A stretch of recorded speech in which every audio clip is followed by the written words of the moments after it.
Welcome to the Tailgate Tailgate Show.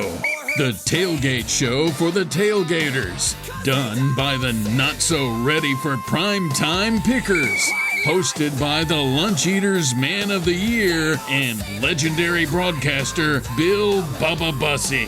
You only thought you knew college football. Call Mama Moon and saddle up for a football experience. Now, here's Bubba.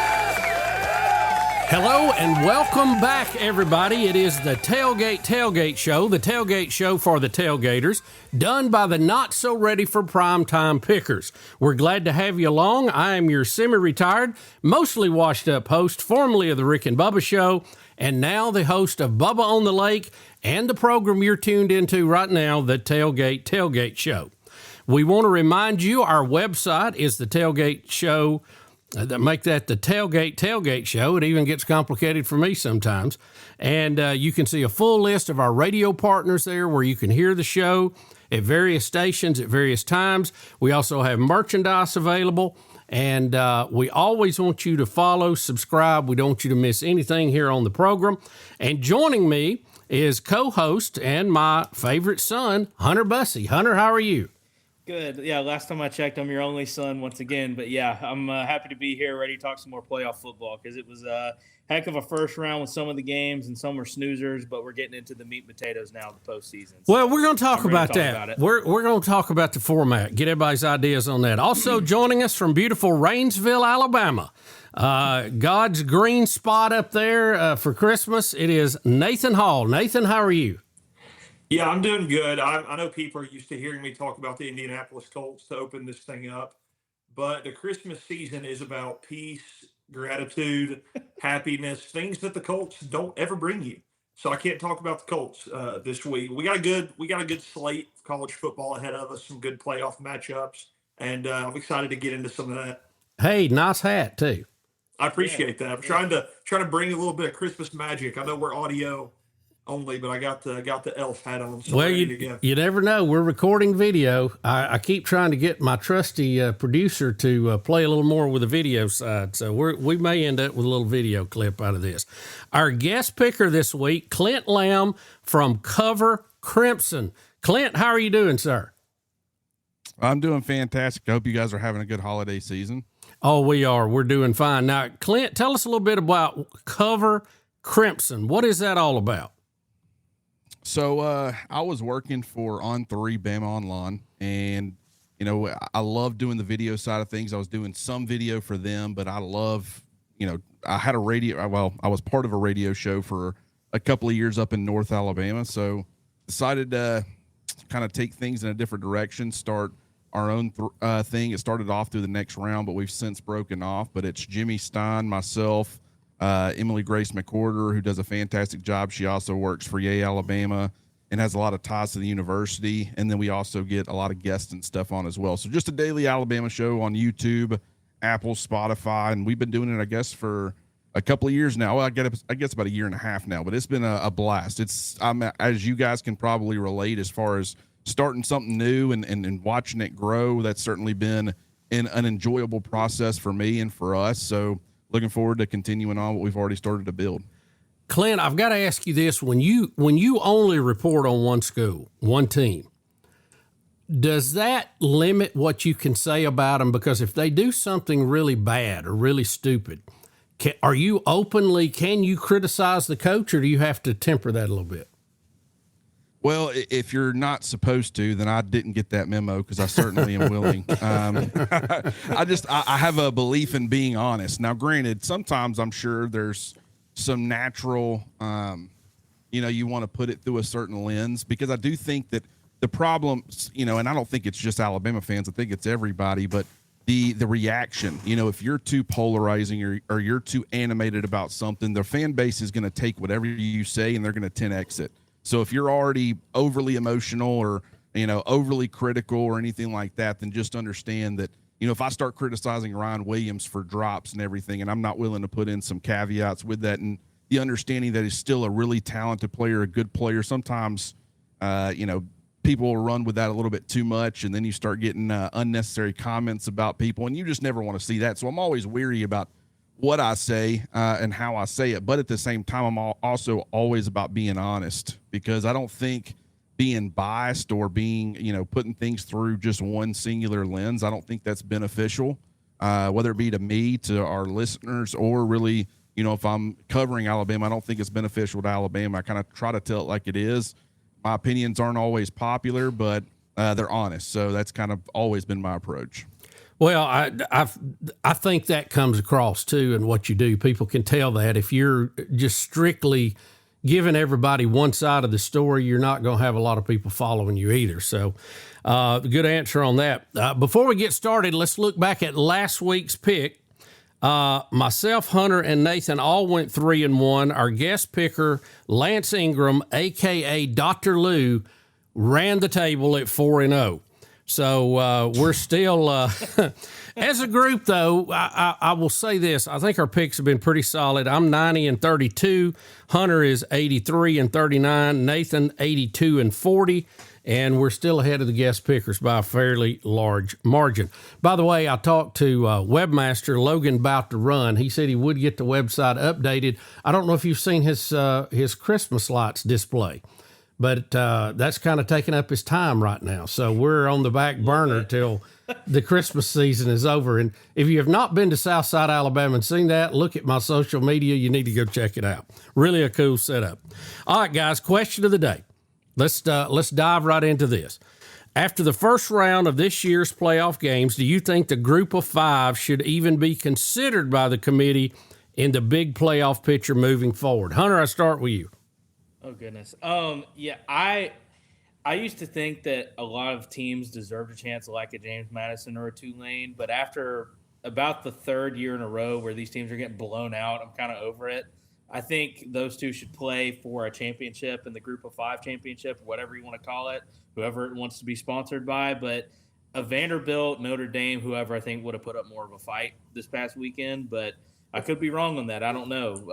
I'm just kind of in the camp right now of I want to see good football, and Tulane getting blown out by Ole Miss and James Madison getting absolutely just bombed by Oregon. It's not fun to watch. Nathan, what do you think?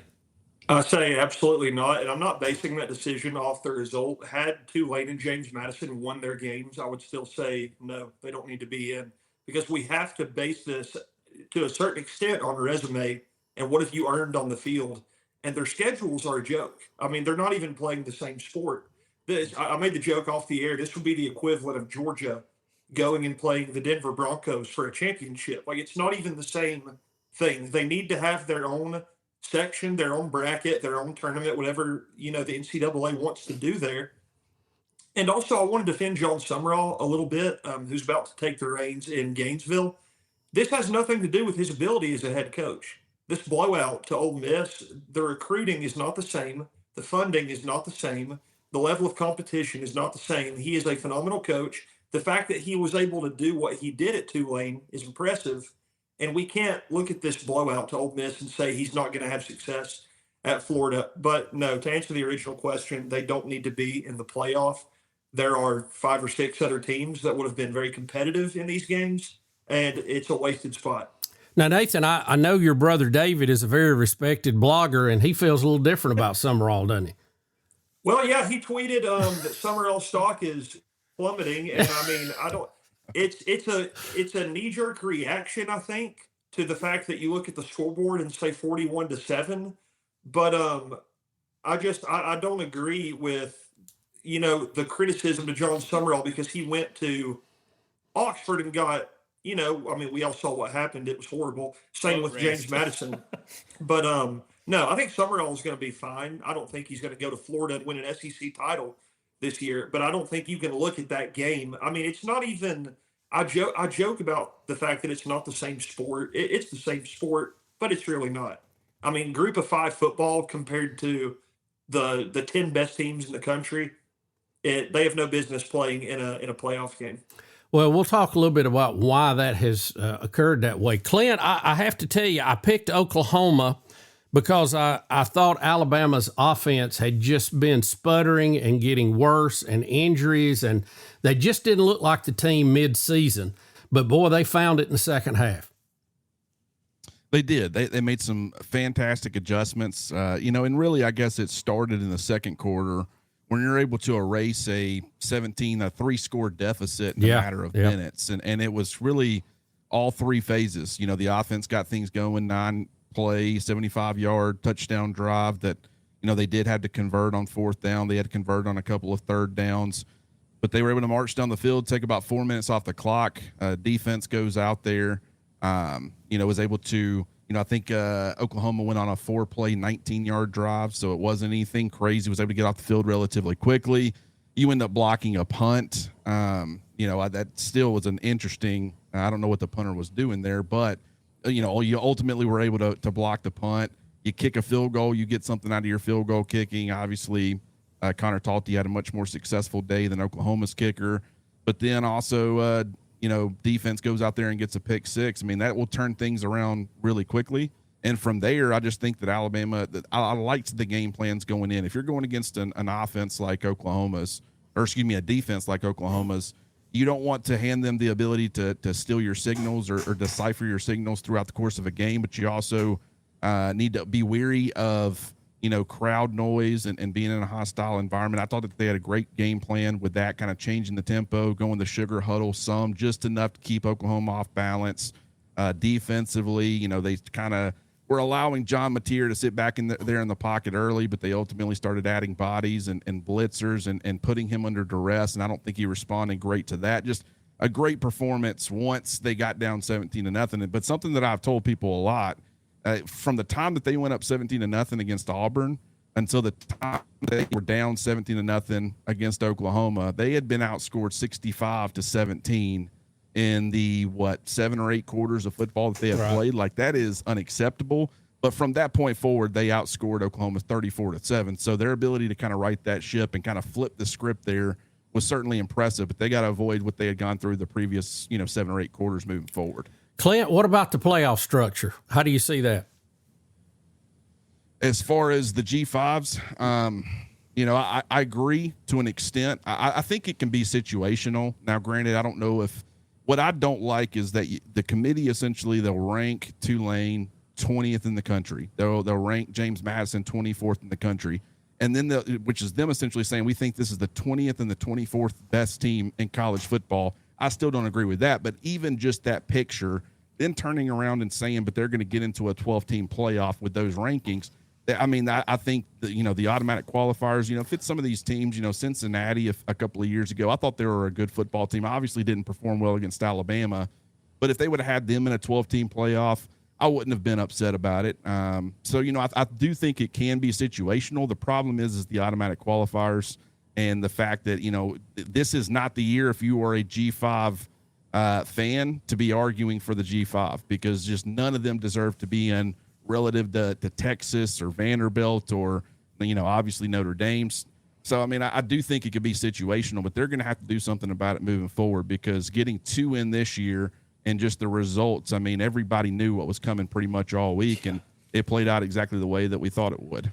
Clint, I tell the Notre Dames and Texas of the world, you had your chance and you lost it on the field. Get over it. Notre Dame, join a conference. I don't like this thing now. You have to hear me out on this. I don't like the fact now that you can play in a conference championship but you don't get punished. I think that, the conference is a playoff. The conference championship is a playoff. I don't know that we, picking these at-large teams and all that. I kind of like conference champions only in there and let them play it out. And then that way, every game really does matter. The conference championship matters. You got to win it to get there. And, when you go into the conference championship and you're already in the playoffs, you're like, well, whatever. I'm not going to, lose a knee over that. So I think you're going to have to balance the money and the TV versus a true playoff system. And there definitely has to be some adjustments to it. Yeah, I'm still in the camp of I wish they would go to the NFL playoff format where you don't have a committee at all. You just roll with it and go from there. It's worked for years. Why can't we try this? Because the committee the past couple of years, they tried to impress everybody by putting a clip out a couple of years ago. Hey, yeah, we're watching the games. And my first red flag was Okay, well, that's cool. Where's your little snacks and dips at? Because y'all don't look like true football fans right now. So we need to get rid of the committee. I think we need to get rid of the committee and go to a playoff format. Yeah, declare the conference. These are the conferences that are going to get in. If you're a champion of that, you're in. And then if we want to have 2 or 3 wild cards, which, now everybody, the committee selects, let it be the ones with the best records or whatever conference had the best teams top to bottom, let their runner-up go. Something. I mean, I'm like that, Hunter. I don't want it to be a beauty pageant. It should be math, and it should be simple math. And then that way you take care of it. All right, folks, we'll be back in just a minute. We'll talk a little bit more about the Oklahoma-Alabama game. We'll talk about some of the games coming up, and we will pick those in just a minute. You are tuned to the Tailgate Tailgate Show. We'll be right back. You know one thing I love about Buffalo Wild Wings? You can get wings with any of their 26 sauces and dry rubs for takeout and delivery. That's like bringing an entire B-dubs home with you, which you can't do. I tried. I've knocked down so many walls, only to then be told to halt construction because I'm not zoned to be a sports bar. Kinda just looks like a big pergola or something because of the lack of walls. At least these 26 sauces and dry rubs are available to go. Buffalo Wild Wings. Let's go sports bar. Land is more than just dirt and timber. When you manage it, you're a steward of wildlife and a caretaker for future generations.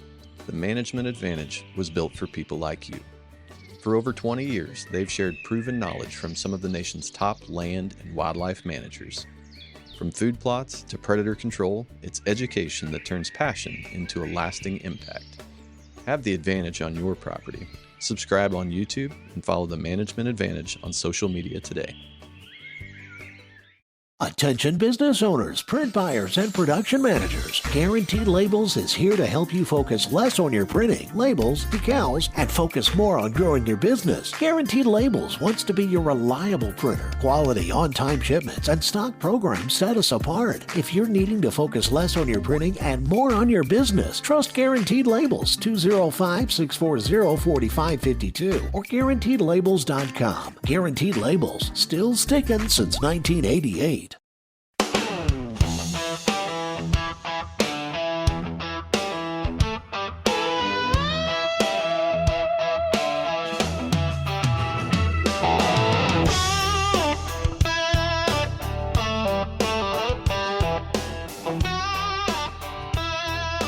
Welcome back, everybody. The Tailgate Tailgate Show. I'm your host, Bill Bubba Bussey, Hunter Bussey, Nathan Hall, and special guest picker Clint Lamb from Cover Crimson is with us. Guys, let's go ahead and get to some of the picks coming up. And, these games are on odd days of the week now. So, when you hear this show versus when the game is played, it's going to be a little different during the season. But let's start out with Texas Tech and Oregon playing in the Orange Bowl. No home field advantage here, but they'll be playing down in the Sunshine State. Hunter, how do you see it? Yeah, we were talking about this before we went on air, but I really like what I saw at Texas Tech in their championship game against BYU.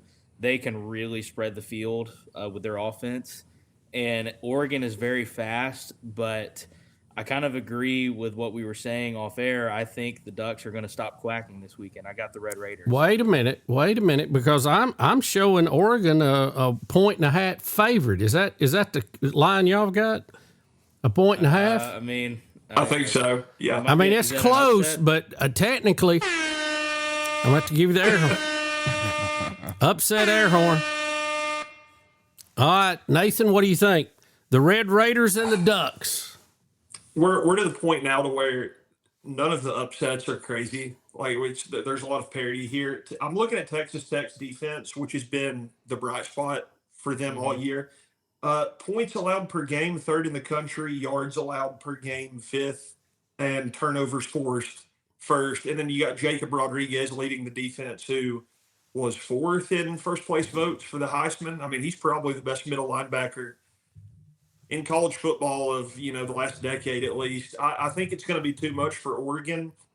And Oregon's front 7 defensively looked like Swiss cheese against JMU's run game. JMU had to have rushed for 200 yards. If not, it was close to it. Oregon's defense did not impress me, at least up front. Their secondary was fine, but I think Texas Tech is going to have success running the ball. And Baron Morton, of course, is going to get it done through the air. So it's going to be close. Dante Moore is a playmaker. Dan Lanning is going to be the better coach in this head coaching matchup. But all things considered, I think Texas Tech's defense is going to be too much for Oregon. Give me the Red Raiders. Uh-oh, another upset. Well, the group is casting a lot of lots with the Red Raiders here. Clint, how you see it? I actually agree. I think that Texas Tech defensively, and granted, I got a lot of respect for Oregon's speed. And that Clint, wait a minute. You're calling for an upset. Uh-oh. Yeah, I am definitely calling for an upset because go ahead. There's something about Oregon that hadn't sat right with me. And just with David Bailey and height, those two edge rushers for Texas Tech, Isaiah Worlds, I think he's going to be an NFL player. I don't know how high he'll end up going. But that offensive line, you got guys on the interior, Lee Hunter and some other guys. They got a pretty good rotation, whether it be inside or out. I just think that's going to cause Oregon's offense and Dante Moore too much trouble. I don't think they've really seen a pass rush that is as effective across the board. And so I think ultimately that ends up making the difference, and Texas Tech is able to get a win. All right, so let me ask you, Clint, you may know, the other guys may know, what is Texas Tech's premier win this year? What's their best win? Maybe that Utah win, maybe. Yeah. Probably Utah. Utah, huh? Okay. I remember the most hyped up game was the Houston game, but Houston didn't really pan out like everyone thought they would. Yeah, that was the... Guys, I think I'm going to go against the flow here. I'm going to go with the favorite Oregon on this. I think their speed, Texas Tech has made a big investment in NIL. And good for them. I think they're going to be a good team for a long time. Yeah. You wonder at what point Texas A&M, Texas, and Texas Tech goes, we should be in a league together because we're all really good and we can make a lot of TV money, and let's start a Southwest Conference like we used to have. But anyway, I won't go down that road today. But I think Oregon's speed is just deadly. Texas Tech beat who was it? BYU? Was that okay? They did beat 11 BYU. Yeah. Yeah, but twice. I'm not going to throw my lots in on BYU either. I don't think they're that tough. So I'm going to stay with the Ducks on that one. Go against the trend. Let's go over to the Cotton Bowl. This has got the largest spread of any game: Ohio State and Miami. And we'll flip it around. Clint, what do you think about this one at the Cotton Bowl? Oh, man. Miami, the fact that they were able to get, go ahead and play a game, a hard-fought win, didn't look great offensively. Obviously, we were able to keep Texas A&M in check, but at the same time, I think Ohio State, just what they have offensively, I think it's going to cause too much trouble for Miami. I got Ohio State. Nathan, what do you say? Ohio State or Miami in the Cotton Bowl? By the way, Ohio State is a 9.5-point favorite. So before I get into Miami, Ohio State, let me just make fun of Texas A&M for a second because I have to take advantage of this. I talked about their yell leaders earlier in the season. My brother, the John Summerall tweet guy, he tweeted something that I think right now is at like 1.5 million views about Texas A&M's 11-2 football season, about this being literally the worst 11-2 season imaginable. You start the year 10-0, or what was it? They lost to Texas and they lost in their playoff game in embarrassing fashion. So goodbye Texas A&M. Moving on to Miami, Ohio State. Julian Sayin is the best quarterback in this matchup. Carson Beck, just in the big moments, doesn't impress me a whole lot. Granted, Julian Sayin didn't look fantastic against Indiana in his biggest game of the year. So I guess we'll see what he does on this stage. But I'm going to go with Ohio State. Ohio State's been here so many times. Ryan Day has coached in these games so many times. And Miami is a program that's kind of trying to pull themselves out of a hole that they've been in for about 20 years. Their offense was pitiful against Texas A&M. And if it wasn't for the Marcel Reed just free pick on the 5-yard line going in, we might have gone to overtime, and that game might have ended differently. So it's probably going to be an ugly game, but I'm going to go with Ohio State just based on the pedigree and the fact that they've been in these games so many times recently. Hunter? Yeah, I'm kind of in the same boat with everyone. I think Ohio State. Everyone forgets they're the defending national champions, and yes, they lost against Indiana, but I think they will be out for blood. I don't think it'll be particularly close. Julian Sands going to be out for blood. He, runner up in the Heisman, kind of laid an egg in the championship game. And Carson Beck, like Nathan was saying, just whenever the big moments come, it's like, okay, dude, like, where you at, And with that defense chasing him, he's got, like Dr. Lou alluded to, he looks like Sid the Sloth from Ice Age. He's going to be running away from that Ohio State front saying, no thanks, I choose life. So they're going to have to rein that in if they're going to have success. And I don't think they're going to be able to. So give me the Buckeyes. I would love to see Carson Beck versus Georgia. Like, can we make that happen? Yeah, Please? that would be neat. That would be neat. We need to make that be happen. Funny. Potential. Guys, this is the game that worries me the most. And if I was going to pick an upset, it would be this one. If it wasn't 9.5 points, if it was a mere 7 or 6, I believe I'd go with Miami on this. I just think Miami is just gritty enough, and Ohio State to me just looked pitiful against Indiana. And anybody that reviewed that is going to know how to tear them up. Saying if you pressure him, the quarterback, he's no good. But let's look at it this way. Tom Brady's no good laying on his back. Okay. Yeah. If you get pressure on somebody, that is the name of the game. It's totally different. We saw that with Oklahoma. The first quarter, their quarterback is back there camping out and he's picking Alabama apart. And then you start chasing him around the field and he's a whole different guy. So I'm going to stay with Ohio State in this, but my soul is telling me that this game, something strange could happen and that the Hurricanes might get it together in the warm environment of Dallas. But we'll stay with Ohio State. All right, let's move over to the Sugar Bowl, a rematch, Georgia and Ole Miss. Georgia, a 7-point favorite. Hunter, what do you think? Yeah, I have Georgia in this game, and again, we were talking about this before, but it could be close. It couldn't be. Who knows? To me, it's kind of a coin flip. But in my opinion, I think Georgia right now is the hottest team in football. They're peaking at the right time. They peaked really, to me, right before conference championship weekend, and I feel like they have not taken their foot off the gas. And with Ole Miss not having Lane Kiffin there, like, yeah, they beat Tulane in a blowout, but it was Tulane. This is a whole different dog, and I think the Bulldogs are going to run all over the Rebels this coming weekend. Nathan? Ole Miss winning a national championship without Kirby Smart would be the funniest thing I've ever seen in my life. So I'm tempted to say Ole Miss, just trying to speak that into existence, but it's not going to happen. You mean without Lane Kiffin, right?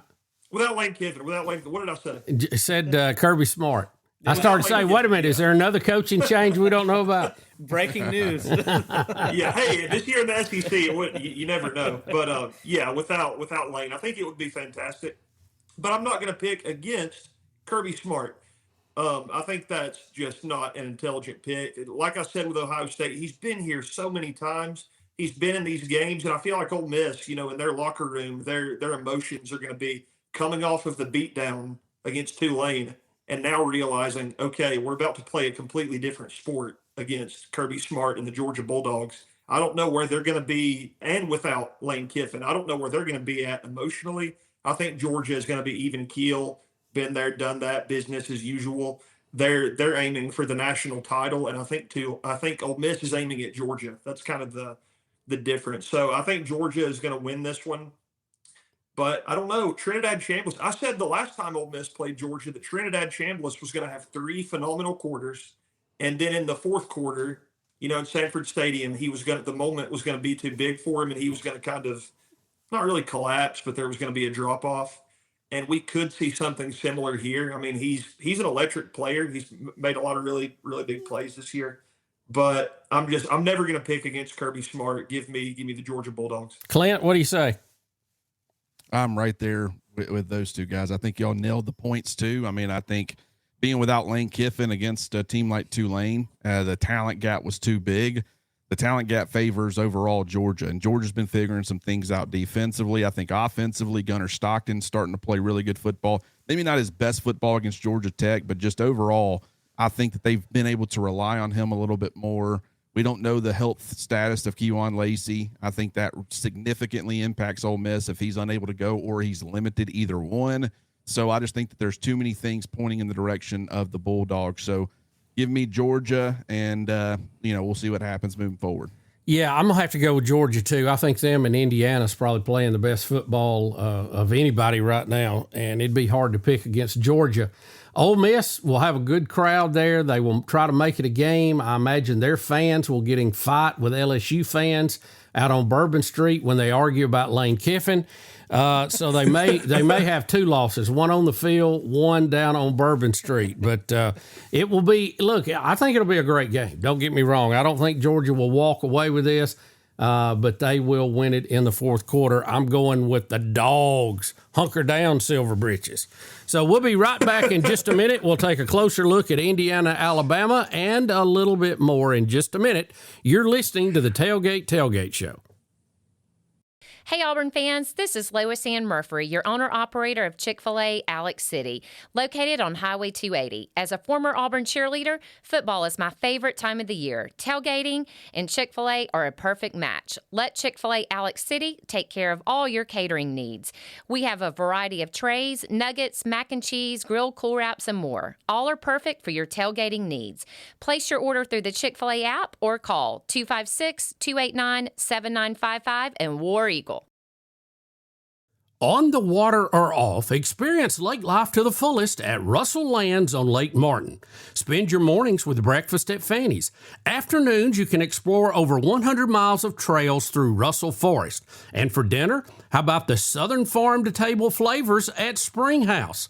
Whether you're here for the weekend or you've made your home at the lake, Russell Lands is where community and the land come together. To learn more about upcoming events, visit russelllands.com. Come see what lake life is all about. All right. It's a beautiful day for football here at the stadium, and we're just about ready for kickoff. Score 0-0. And suddenly, I'm in the mood for a Coke Zero Sugar.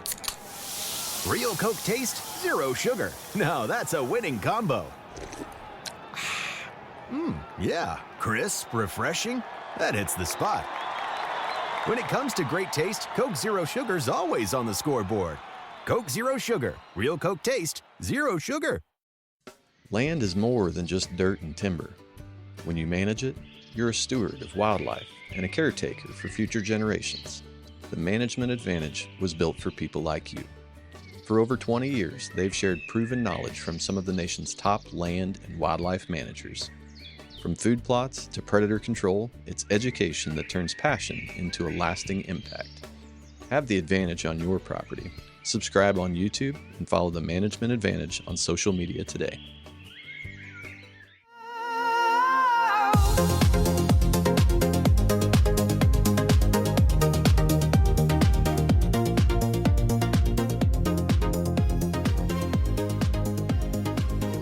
We're back. It's the Tailgate Tailgate Show, the show for the tailgaters, done by the not-so-ready for primetime pickers.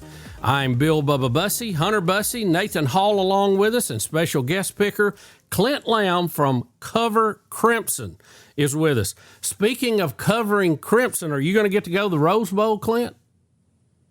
I'm actually not going to be going. What? Back when I had a co-host for the post-game shows, he would be able to get things started, and I could get down there on the field and get some shots and do a quick recap that we would share. But now that we have kind of gone our separate ways, I'm the one on the post-game show, and there's just no place to get set up quickly at the stadium to put in a good. Sometimes we'll end up going 3 hours if the game's crazy enough. So I stay at home so I can keep all my equipment in front of me and make it as easy on myself as possible. But I will say there has been something lost as far as not being there and witnessing the environment, and also not being able to get kind of the entire picture as far as the all-22 and stuff. So I'm going to try to figure out how I can get back in stadiums in 2026. But no, I will not be traveling to the Rose Bowl, unfortunately. Wow. Because we went to the Rose Bowl one year when Auburn and Florida State played, and I just wanted to go. I'd never seen the Rose Bowl, and it was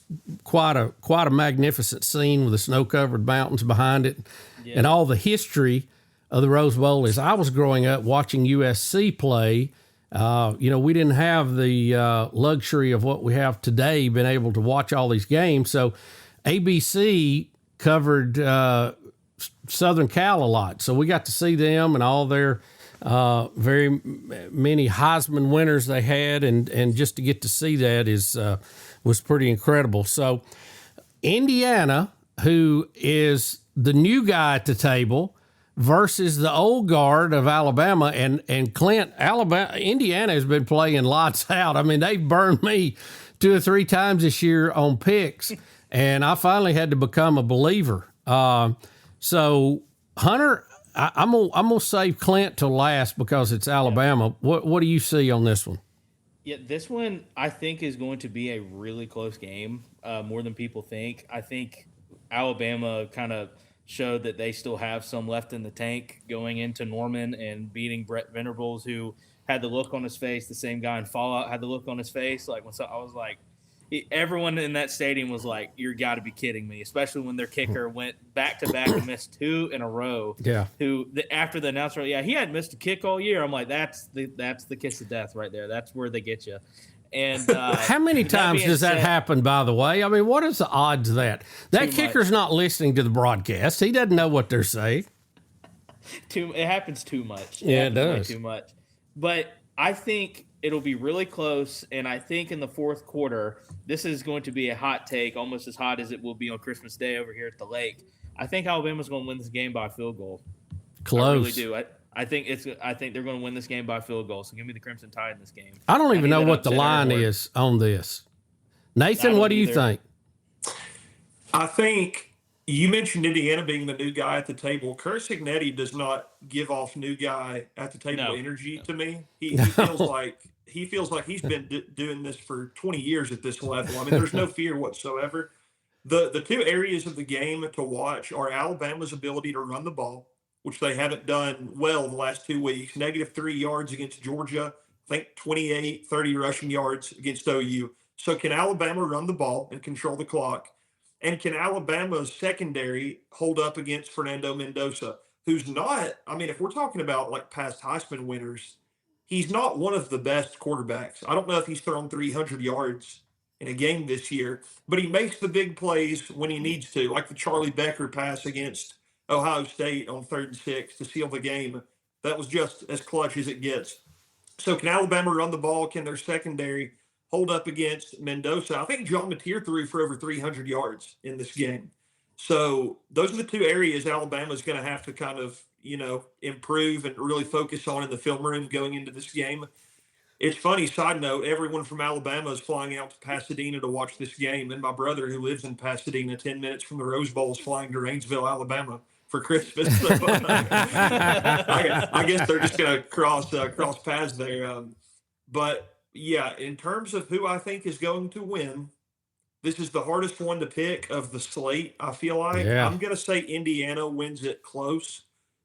But the mystique of Alabama, I get that Nick Saban's not there and that plays a role, but there's still something about just we're playing Alabama in a playoff game. I think there's still a level of mystique there that Indiana is going to have to overcome. But if there's any coach that can get his guys, mentally in the right headspace, it's Kurt Cignetti. So I'm going to say Indiana wins this one by 3. I'm going to kind of flip Hunter's prediction. But it's going to be a close game. This is the one I'm the most excited to watch. What do you think, Clint? I do think that it could go either way, and I think there's arguments to be made for both teams. I think Kurt Cignetti, I've been watching them a lot more closely. I'd seen them multiple times live, but just diving into the tape and stuff, they're not a team that beats themselves. They force you to beat them. I know that Alabama, against Oklahoma aided them as far as that comeback. But once they started figuring some things out, I think from a confidence standpoint, Ty Simpson had the kind of performance that he had to have against Oklahoma to make you feel at least somewhat good heading into this game against Indiana. How had they scraped by somehow by some miracle, and Ty Simpson, they continue to struggle, and the offense that continued to struggle. Maybe it was a defensive, carry them across the finish line against Oklahoma. I probably would be picking Indiana, but I think that giving them some more time to continue to heal up a little bit. They've had a lot of guys banged up. You saw it, them moving in the right direction on that front, and I think that started to help them offensively. Fernando Mendoza is a fantastic quarterback. They got a couple of receivers, Elijah Surratt, Amar Cooper. Both of those two guys are probably going to be day 2 draft picks. They got a left tackle that's going to probably go on day 2. Like, this is not your typical, while I do think Kirk Cignetti has done a fantastic job of getting the most out of a lot of guys who are maybe not as talented as Alabama, I also think they got a really good blend of a lot of quality NFL prospects. So they're certainly worthy of being the number 1 team in the country right now. And I typically don't like picking against teams that are peaking at the right time and playing their best football in the right moments, like a Georgia. I think Indiana should certainly be in that conversation as well. But I also think that just Alabama, their ability to respond, and especially when they feel like the world was against them, they felt it after the Florida State game. They certainly felt it after the Georgia game in the SEC championship. And despite the fact they were able to come back and get a double-digit win over Oklahoma, a lot of people are leaning towards Indiana in this football game, and understandably so. But the team has kind of been playing with a chip on its shoulder in those moments. So I would fully expect to get their best. And at their best, I think that they're certainly capable of winning. So I'm going to pick Alabama to win, but it's certainly going to be a close game. Kurt Cignetti reminds me of Bad Leroy Brown. If you remember the song, he come in and he was bad, and he kind of run the place. But if you caught the last verse of that song, he ended up in a bunch of pieces scattered all over the bar. So I kind of feel like Alabama is going to finally strike midnight for Cinderella on this, and I'm going to go with the Tide in this in an extremely close game. But it should be entertaining. I think the real key to this is, can Indiana protect their quarterback? If he is running for his life, if he takes a couple of pops that knocks his helmet off, then Alabama will win. If he gets to sit back there and have a lot of time, much like we saw Oklahoma in the first quarter, they could be in trouble. So I think the real battle is going to be pressure on Mendoza to be sure that he does not get to sit back there and have a field day. So I'm going to go with Alabama on this. So there you go, folks. Do what? Real quick. I have a stat on this, too, that's kind of in Alabama's favor, per Pat Smith from Birmingham, Jocks 94.5. He said Alabama versus Indiana will mark the 100th anniversary of the Tide playing in their first Rose Bowl and winning their first national championship. So if that's any sign for the Tide to come out of there with a win, that's it. For me, anyway. I mean, the stars are aligned. I don't know. We'll see. And if I'm not mistaken, that's the game where they got the nickname Crimson Tide. Is that right, Clint? I believe you are correct. Yes. I don't know the full story, but yes, I have heard that connection for sure. I think, and again, don't hold me to this because I got white hair. I don't remember everything like I used to, but I believe a newspaper reporter that was at that game referred to Alabama as covering the field like a Crimson Tide, and it stuck from then on. I think that's how that came about. So there you go, a little bit of trivia for you. We'll be right back. You're listening to the Tailgate Show. Those are the picks you can take to the bank, and we'll cover a few other topics when we get back in just a moment. Thanks, and we'll be right back. Hello, this is Robert Smith for Awards to Remember. I hope you'll think of us for trophies, plaques, and awards. We're famous for our low discount prices, and our customer service is second to none. We were named as one of the top 10 awards dealers in the Southeast. We were a finalist for Alabama Small Business of the Year, and our website at awardstoRemember.com is one of the best in the industry. Awards to Remember, where we don't just create trophies, we create memories. Hey Auburn fans, this is Lois Ann Murphy, your owner-operator of Chick-fil-A Alex City, located on Highway 280. As a former Auburn cheerleader, football is my favorite time of the year. Tailgating and Chick-fil-A are a perfect match. Let Chick-fil-A Alex City take care of all your catering needs. We have a variety of trays, nuggets, mac and cheese, grilled Cool Wraps, and more. All are perfect for your tailgating needs. Place your order through the Chick-fil-A app or call 256-289-7955 and War Eagle.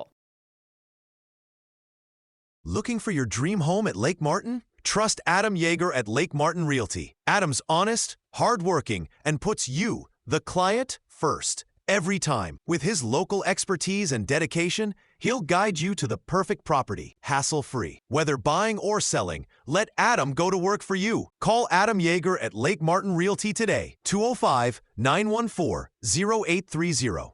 Lake Martin Realty is a licensed real estate brokerage. Terms and conditions apply.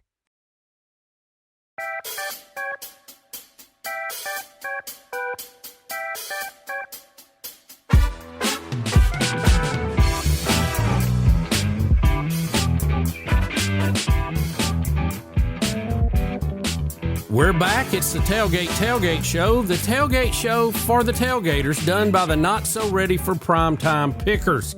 We thank you for joining us again, and our special guest this week has been Clint Lamb with Cover Crimson. Clint, if I say that fast, I mess it up. So I have to really be careful not to mess that up, because I want to sing Crimson and Clover. So, and I'm not going on a singing tour anytime soon, obviously. So, guys, I'm excited. This is really, if you're a college football fan, it doesn't get any better than right now. We got the best 8 teams, and I think we all agree they are the best 8 teams. And they're playing each other in iconic bowl games, and it's our favorite time of year. It's Christmas, and this is just going to be a really, really good couple of days of football when these games come up. Hunter, what are you excited about? Which game you like the best? I'm excited about the Indiana-Alabama game in the Rose Bowl. I mean, it's poetic almost. You have 2 shades of red. It's around Christmas time. It's the Rose Bowl. It's in Pasadena.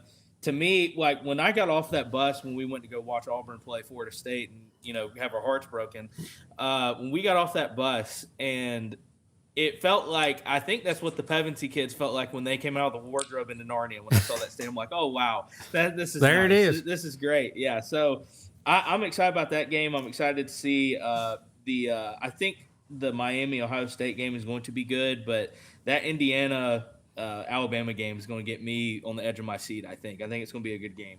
Nathan, a particular one you're looking forward to?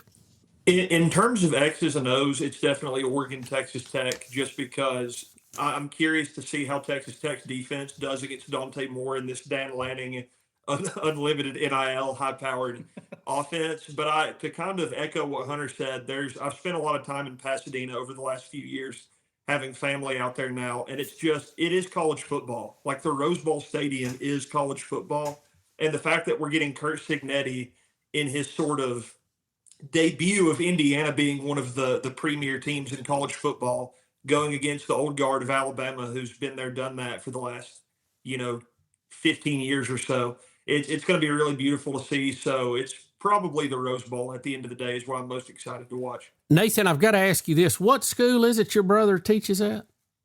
He is getting his doctorate at Caltech in Pasadena. Is that the school where the guys from Big Bang Theory all teach at? It is. Yeah. We joke about that all the time, and I've always enjoyed watching the Big Bang Theory. I have too. Now that my brother is actually living the Sheldon Cooper experience, right. It's been a lot more fun to watch. Nathan, has he left yet? He just landed in Nashville about 30 minutes ago. Okay, I was going to tell you to tell him, get me a shirt with Caltech on it, would you?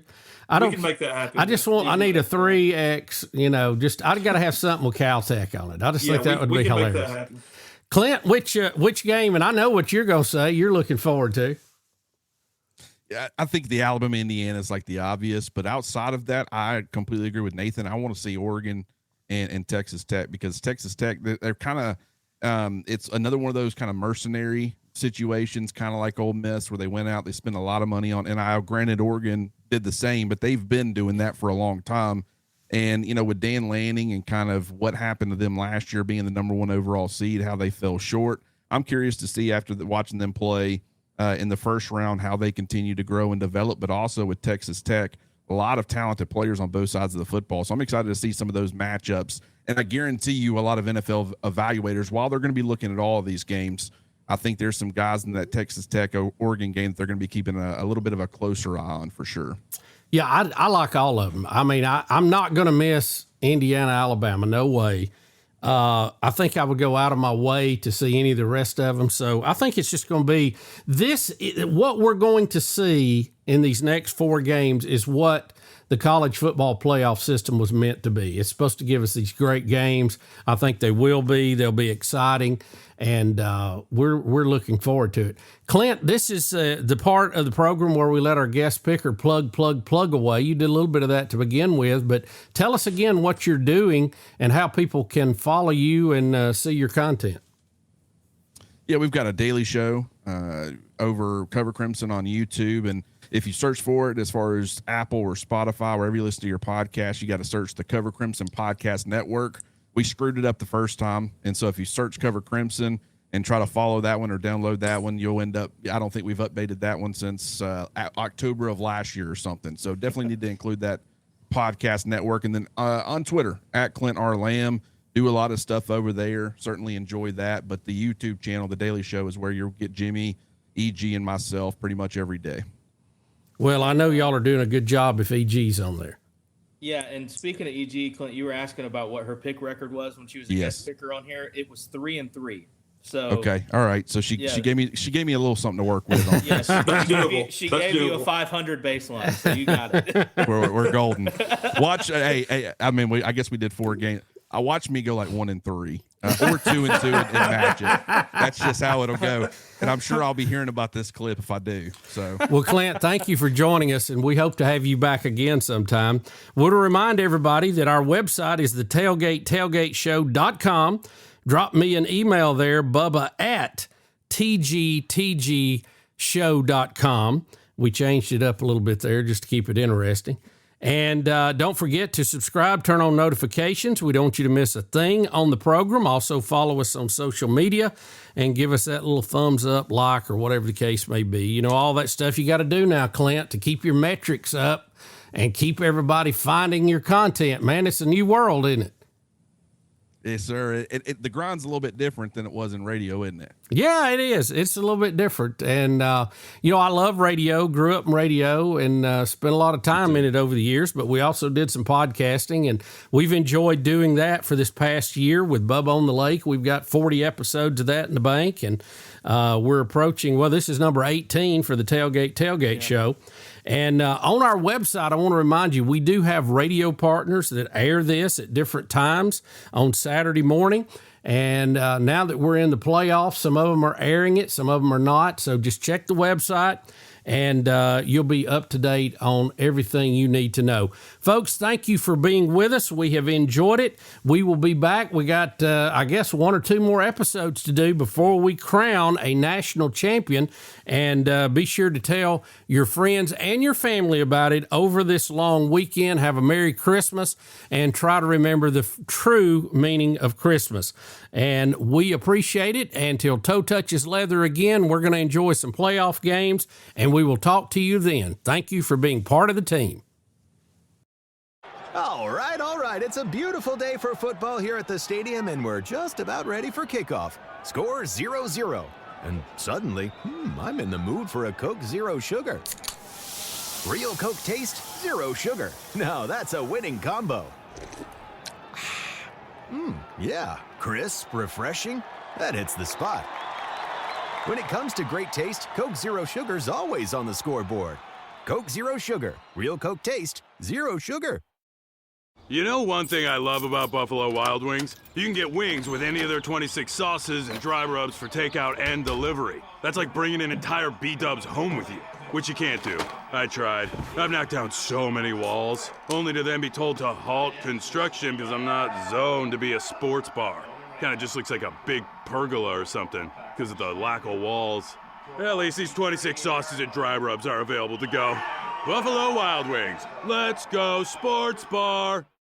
Attention business owners, print buyers, and production managers. Guaranteed Labels is here to help you focus less on your printing, labels, decals, and focus more on growing your business. Guaranteed Labels wants to be your reliable printer. Quality, on-time shipments, and stock programs set us apart. If you're needing to focus less on your printing and more on your business, trust Guaranteed Labels, 205-640-4552 or GuaranteedLabels.com. Guaranteed Labels, still sticking since 1988. On the water or off, experience lake life to the fullest at Russell Lands on Lake Martin. If you love the outdoors, then Naturalist Marianne's classroom is where you need to be. She brings the outdoors to you at Russell Crossroads. Or you can see Lake Martin and thousands of acres of undisturbed forest taking a guided horseback trail ride through the stables. If you're here for a weekend or you've made your home at the lake, Russell Lands is where community and the land come together. To learn more about upcoming events, visit russelllands.com. Come see what lake life is all about. You've been listening to the Tailgate Tailgate Show, a production of Intergalactic Pants and Tees, all rights reserved. Be sure to like and follow and subscribe to the show and all social media. Contact information is on our website at thetailgatetailgateshow.com. Until next time, may your coals stay hot and your tent stay dry.